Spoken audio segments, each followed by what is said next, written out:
to you. I hear the talk like the industry's coming out here and they're doing all this to help our environment, do everything, and all this money they're spending. I bet you could almost dig up something that they got that much money in federal tax breaks. So I don't see where they're spending all their money.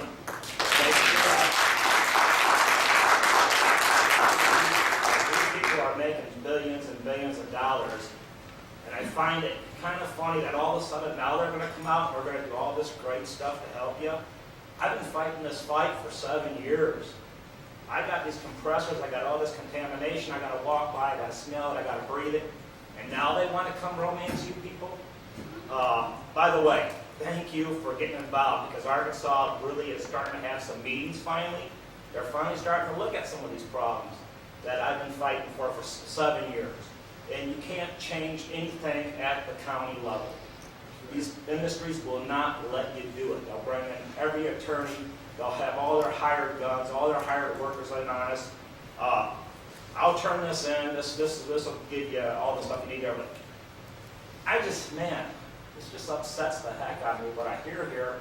When you hear these people crying for help, Mr. Tillman up there, we had the same problem in Arkansas.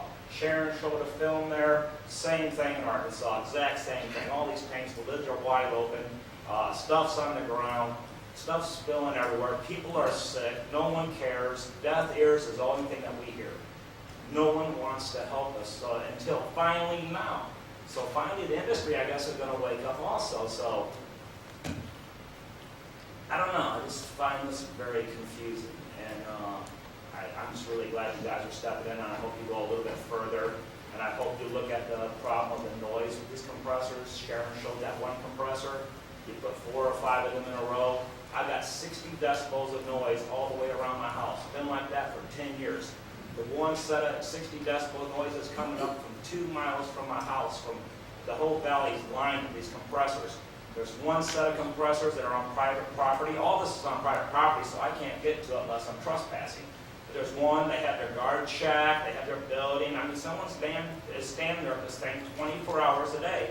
And these are gathering stations that go straight into Oklahoma, and most of this stuff is ready to be shipped out. It doesn't have to be touched. I mean, they've got all their dehydrators blowing all their stuff. We have all our separators on every well.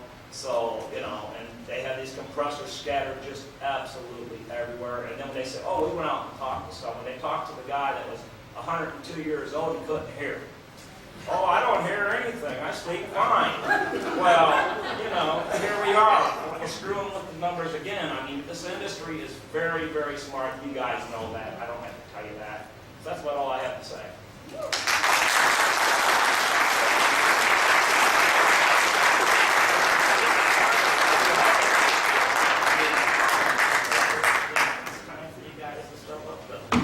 Thank you very much to both of you. Molly Rook and Linda Hanratty, please. This is copy Arkansas. This is some of the CFRs I was talking about.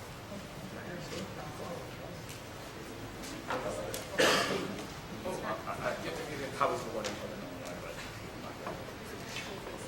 thanks for help.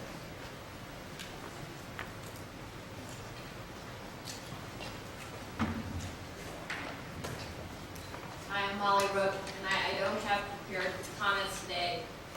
I'm lucky to have been out of town for a couple of weeks in a part of the country out where there was not drilling going on, and I could breathe, and it was really nice. When I'm around Dallas again, I have to make sure I'm close to my inhaler at all times, and that's a sad situation for all of us who have to do that, and for everyone else who just feels uncomfortable on dirty air days, of which we have way too many here in North Texas.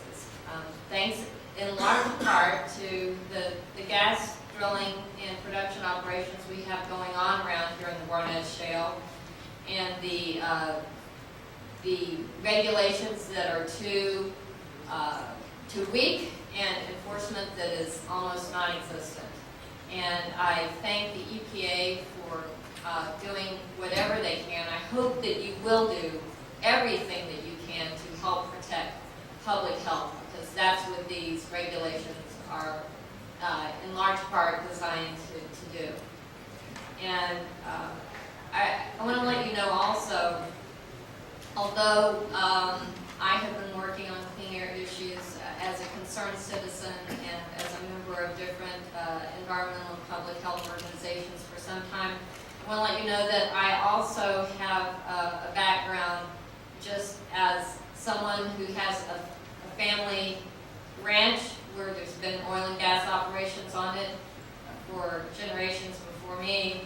And we have personally not just had concerns, we've had problems for years. Oil and gas companies have not done what they could do and should do. They do what they're required to do by law. Sometimes they have to be sued to do what the laws have on the books, but we do need strong regulations. And that's so important because although industry likes to say, and they often do say, and I understand why they say, that they are complying with strong standards, they consider them to be strong standards. And that they sometimes are in compliance ahead of federal regulations.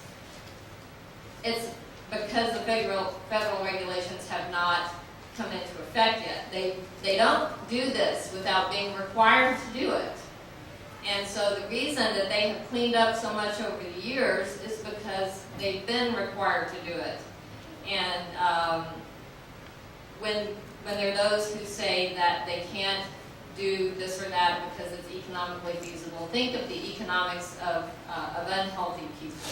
I mean, really, this is a small cost industry, and they need to do whatever it takes to make their operations safe for people, for their families, and for communities. So I encourage you to put that foremost in the formulation of your proposal that you're going to put forward. And they need to use the best technologies that are available to make sure that their operations are as clean as possible.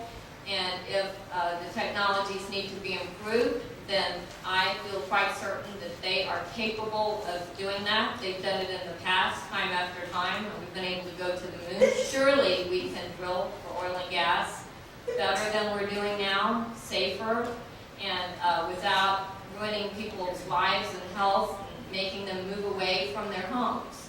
So thank you for doing whatever you can in that regard. And I want you to keep in mind too that our state agency, lots of people here have said that they don't really protect citizens and their health here, and so we're really counting on you to do whatever you can to make sure that our health is protected.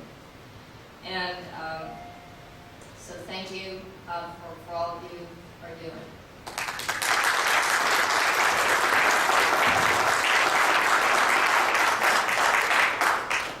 Thank you.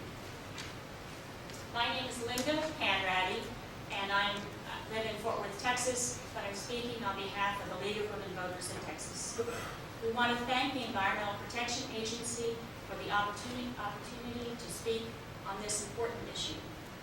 The League of Women Voters' involvement in the environmental impacts of gas drilling began at the grassroots level in local leagues and communities throughout the nation most impacted by gas drilling, including the League of Women Voters here in Tarrant County, initiated local studies.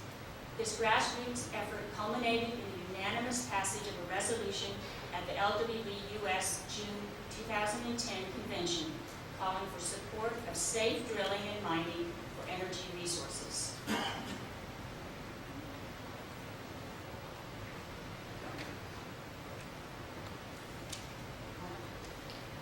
Our major recommendations for assuring clean air around gas drilling and production activities are as follows, and I might add that these were the best we had at the time. If they're better ones, we want those.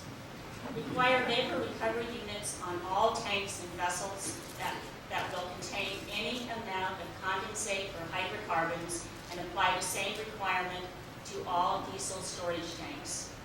Require use of the latest technology for emissions control equipment on all engines.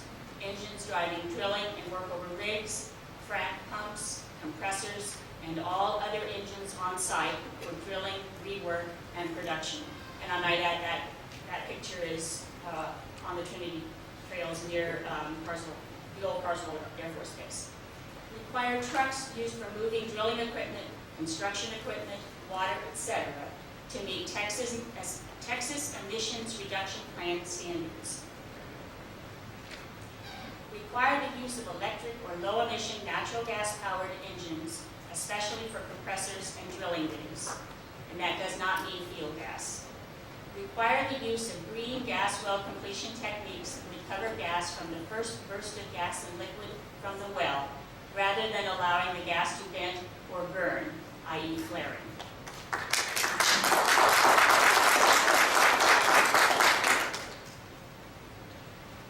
Eliminate all high-bleed pneumatic devices and replace them with no or low-bleed devices.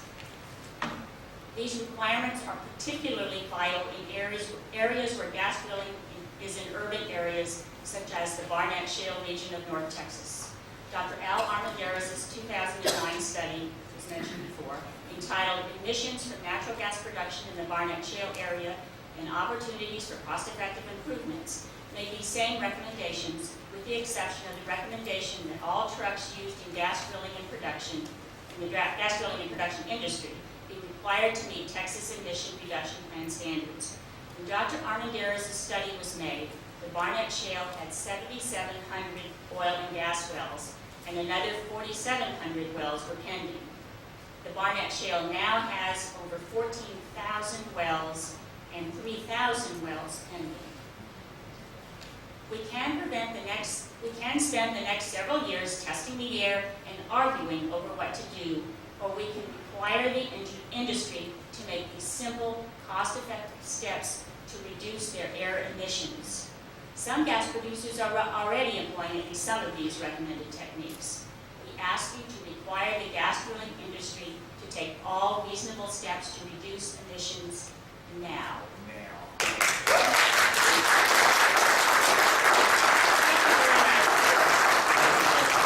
Also, I'm sorry, one thing I meant to ask as well is if there are things about the way the Clean Air Act is currently written that you feel makes it unable for you to write regulations to adequately address the concerns, if you could put that into some kind of some language that you put with the policy recommendations saying that maybe there might be some congressional attention to modifications. There are constantly modifications to the Clean Air Act, and that there might be some modifications made to better protect public health through changing whatever the way it's currently written. That would be very helpful.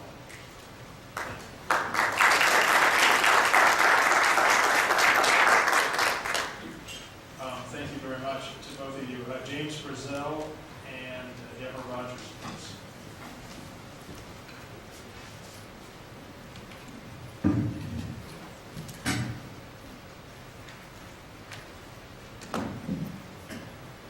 Thank you. My name is James Brazell. I'm an energy and regulatory attorney in Austin. My comments here today, they were my own and not those of any client. As the commenters we've heard so far have indicated, there's a high level of public concern over air quality from the impact of the operations in the Barnett Shale. Certainly these concerns are real. I don't think anyone disputes that. Therefore, it's appropriate for the EPA to conduct a study, especially as we see more and more drilling in urban areas. The point that I'd like to make, though, is just to urge the Commission and those that are engaged in the debate to keep one thing in the proper perspective, and that is, whatever the problems that need to be addressed, natural gas is still one of our most important